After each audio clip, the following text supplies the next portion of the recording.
Hi everyone, thank you and welcome to my very first vlog.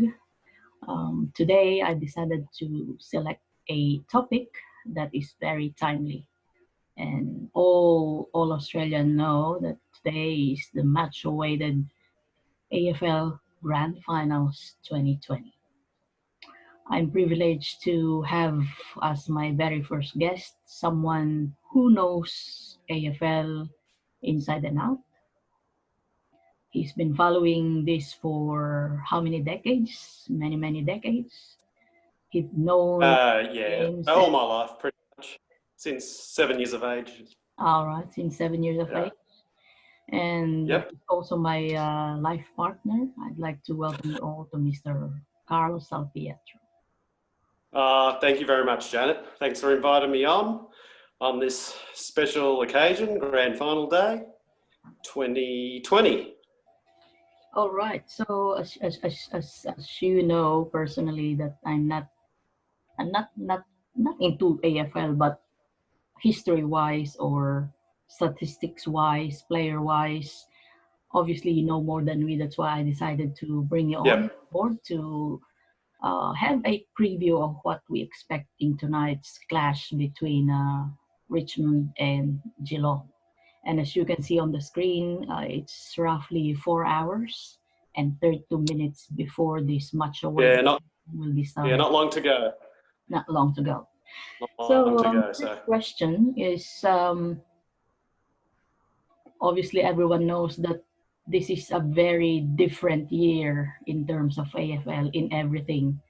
And tonight, it's a different timing. It will start at nighttime. While in the past, for a very long time, it never happens. It's always happening in the afternoon, right? So, what do you, yeah, that's right. Yeah. aside from the timing, there are two things that I want to ask here. First is how does the nighttime will affect the game? Second is the venue. The venue, it's always been MCG for from the very beginning. It never went to any other places except this year because of again the Right. pandemic. So Yep. what's your take between what's the effect of the venue and the timing for this match tonight? Yeah, they're two good questions. Now, with the match being at night time, obviously the ground will be a bit more dewy, so the surface will be slightly wet. Mm-hmm. And also there's a chance that there might be thunderstorms during the match, but Mm-hmm. that's not 100% conclusive, Mm-hmm. which means that the scoring will be much lower. So it I could see. be a match where there might be only 8 goals to 6 Mm-hmm. in Mm-hmm. the grand final. It'll be a low scoring game. But Now the how about sec- the venue though? What's the difference between the MCG and the GABA? yeah, I was just about to mention about the venue. Now the Gabba is a much smaller ground. Mm-hmm. Now I think this suits Geelong a lot more because they don't have as many quick running players. Mm-hmm. Mm-hmm. They've got a lot of older, mature bodies, Mm-hmm. Mm-hmm. and that suits the smaller ground. Whereas Mm-hmm. at the MCG, it's a very big ground, Mm-hmm. and that will suit Richmond a whole lot more because they've got a whole lot of running players. Mm-hmm. So I think the venue, if it had been at the MCG, it would favour Richmond more than Geelong. Does it But with also? the match being here, with the match being in Brisbane rather, Mhm. I think it becomes a more level playing field. I see. Yeah. Yeah. All right. So second question is, who do you think will be the key players from both teams? Let's start with Geelong Cats. Okay, we'll start with Geelong. Well, obviously, Patrick Dangerfield will be a key ingredient in the match. Mm-hmm. Now, there are two reasons why Danger uh, is very important because he can play both in the midfield Mm-hmm. and in the forward line. Mm-hmm. Now, we don't know how much time he'll spend in both positions on the field. Mm-hmm. I believe that if they're losing early in the match, then he'll go more into the midfield. But if they get ahead, I think he'll spend more time in the forward line to put pressure on the Richmond defenders. But yeah, it depends what happens during the match as to how much time he spends in the midfield. Mm-hmm. Now, they can't just win it with one player. Mm-hmm. There's also Tom Hawkins from Geelong. He's the big forward in the forward line. Okay. He's going to be a key player as well. And then there's many other players like Joel Selwood. There's a guy called Stewart in defence. He'll be an important player. But as a whole, it'll take a team effort for Geelong to win the grand final. How about on the other side, for the Richmond side, who will be the key players for the team? Well, for Richmond, Dustin Martin will be the main important player for Richmond. I believe he's even more important than Dangerfield because Richmond, they base their team a lot around Dustin Martin. Mm-hmm. Now, Dustin Martin doesn't have to do any defending during the match. Mm-hmm. They give him free rein to run around wherever he wants. Will he be like feels like going to the mid? Will he be like Dangerfield though, that he will be going to the forward line as well to make some goals? Very similar, yeah, very similar. Although I can see Dusty really choosing at any time he wants. He won't have to get the go-ahead from the coach. It'll just be his decision to go forward or in the midfield. But I think he'll spend a lot of time. He'll start forward, and then during play, he'll drift in the midfield and try and get the ball as many times as he can. So that's what I believe what will happen. Who else is the main player for the Richmond? Because with the Geelong, you mentioned at least two. Alongside well, that, I think they will really rely on. A number of players for Richmond. Now, obviously, Tom Lynch for Richmond in the forward line because he's a very tall player. He's a tall target. And what Richmond will do is try and get it into the forward line as quickly as possible. And when you're doing it as quickly as possible, what you'll try and do is try and kick it to the biggest guy there usually, and that's Tom Lynch. Okay. But you can't always rely on Tom Lynch because Geelong's got a very good defence. They've got a lot of very tall players in their defence, so they can't just be too predictable. So what Richmond will try and do is try and look for other players to kick the ball to.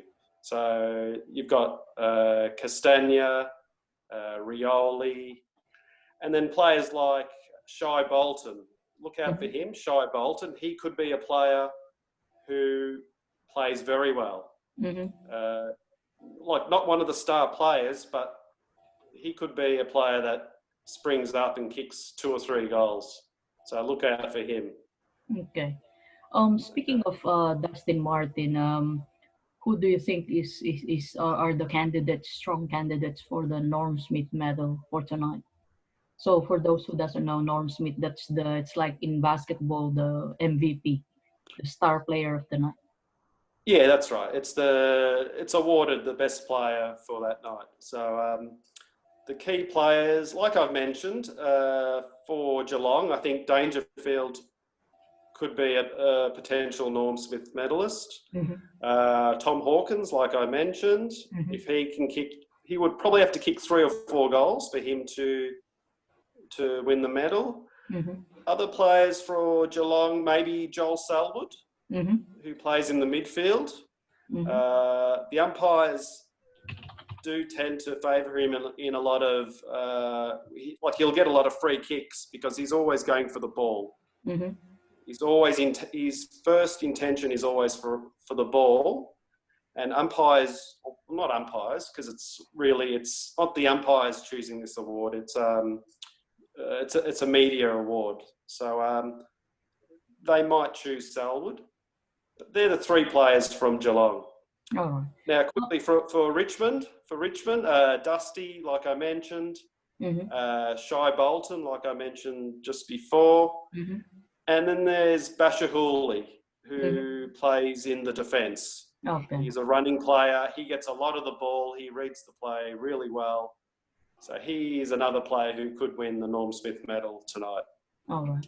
Yeah. Next question is, what do you think the coach of each team needs to concentrate on their uh, game techniques for them to win? Let's start with, say, Mr. Damian Hardwick for Richmond Tiger. I believe he got more pressure because they've just won the most recent two grand finals. So what do you think? Will he deploy the same tactics as the previous two ones that they've just won? So let's start with Mr. Damian Hardwick. Yeah, that's a good question. Now, Damien, it will be different to other grand finals because obviously teams will play different styles of football. Mm-hmm. Now, Geelong play a very patient game. Mm-hmm. So Richmond have got to be careful and not to give so many free kicks away. Because what they've done in the final series is when they haven't had the ball, they've become very impatient. Mm-hmm. And they've given away silly free kicks, and they've also given away 50-metre penalties, which have cost them goals. Mm-hmm. So what Richmond need to do, or Damien Hardwick, he will be telling his players just to be patient. When you haven't got the ball, don't panic. Mm-hmm. They've got to man up on their players, which means they've got to pick up their direct opponents, but also be prepared to leave their opponent and help out their teammate in case, in case their opponents are struggling. So it's a team effort. It'll be a team effort. And so for the other side of the Hardwick. fence, for the other side of the fence, how will Chris Scott? Because I don't know, was he already the coach during the last 2011 games that they won, or? Yes, he was. All right, Well, but he's also experienced with the grand finals also. Yeah, they won the premiership in his first year.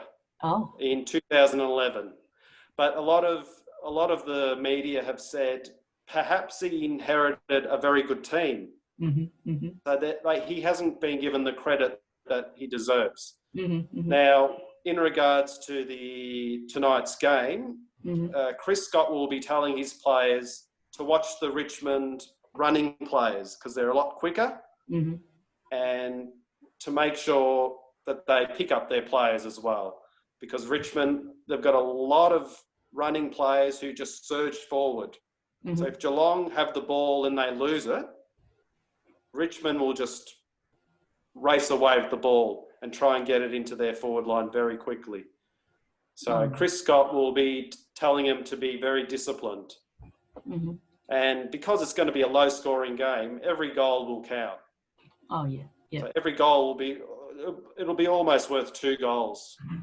Because I can see the game being 7 goals to 8. It'll be that low scoring. Okay. As opposed to... Sorry. Now let's deal with the forwards. This is the initial lineup that we're seeing on the side, and who do you think among the forwards that they put it in here will perform?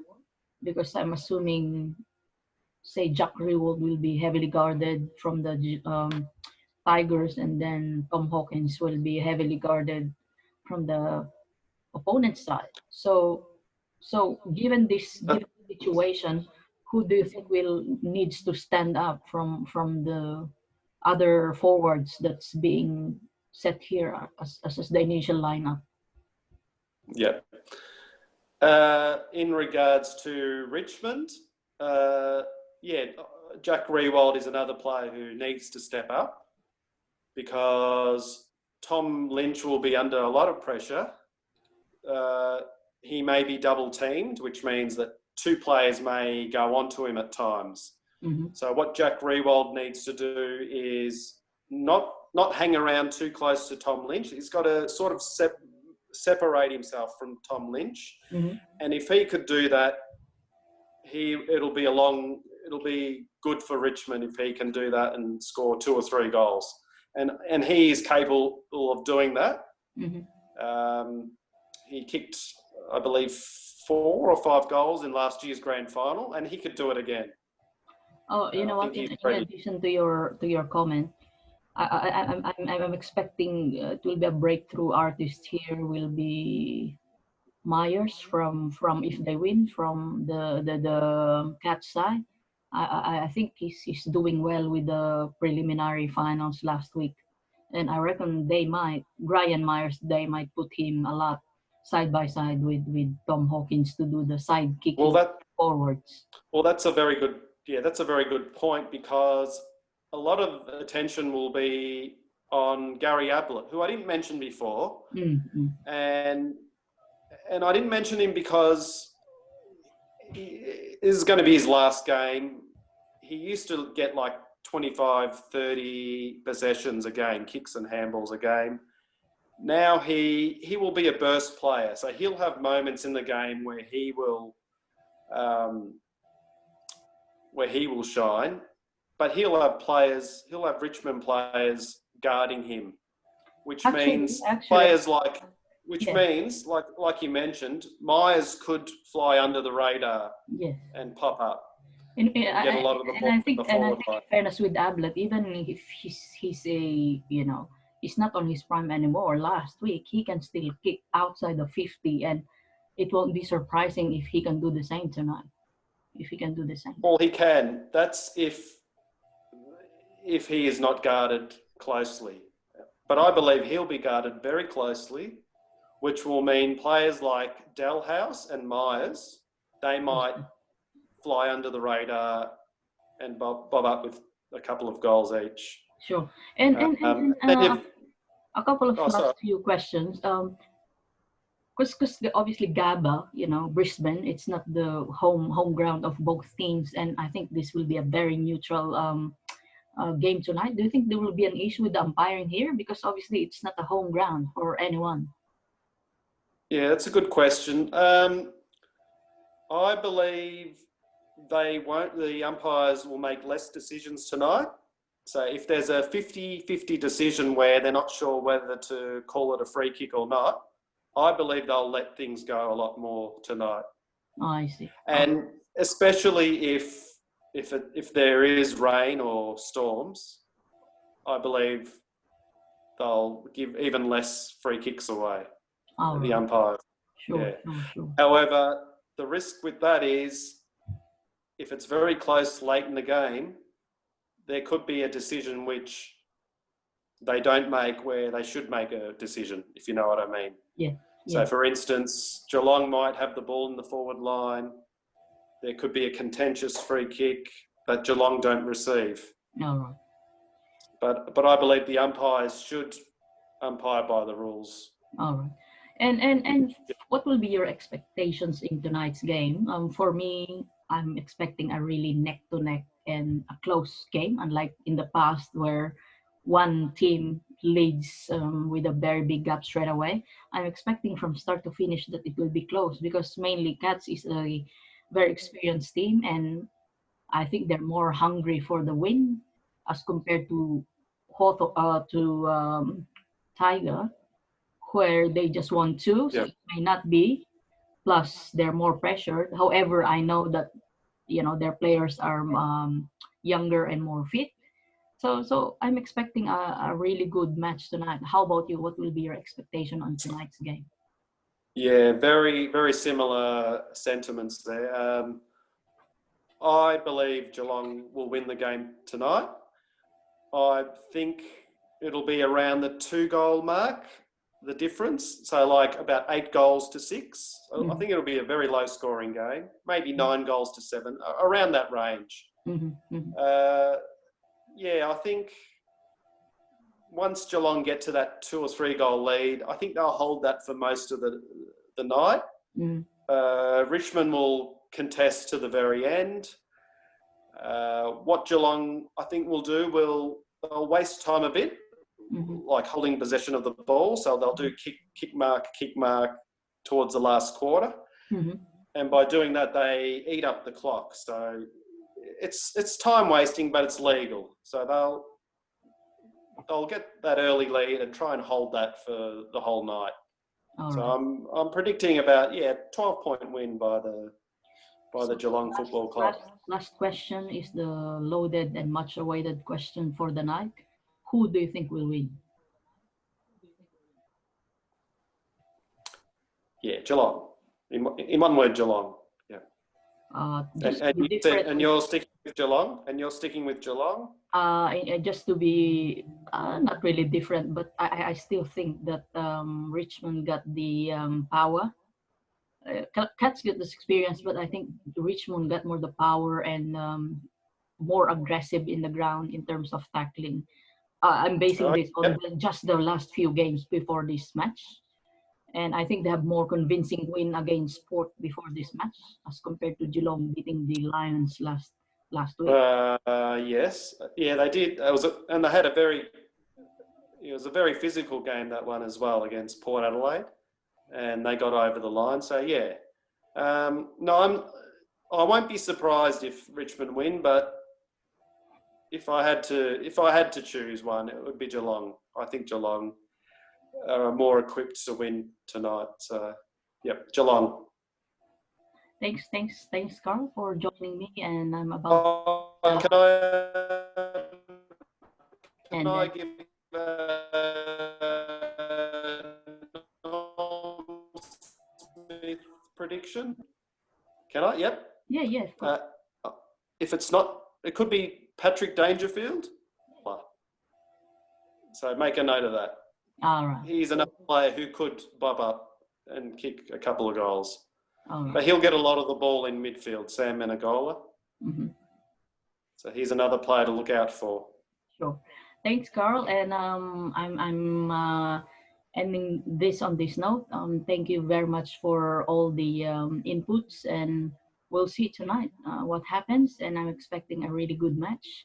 This is just the first blog that I have from my YouTube channel, and I hope to give more to our friends who has been following us both, especially in Facebook. Thank you, and I hope to give more meaningful content and sharing all my adventures. I'll be planning to do more outdoor adventures and share it with you. It's just raining at the moment, so I don't have that luxury. So watch out, and I'll keep you posted. Thank you. Bye.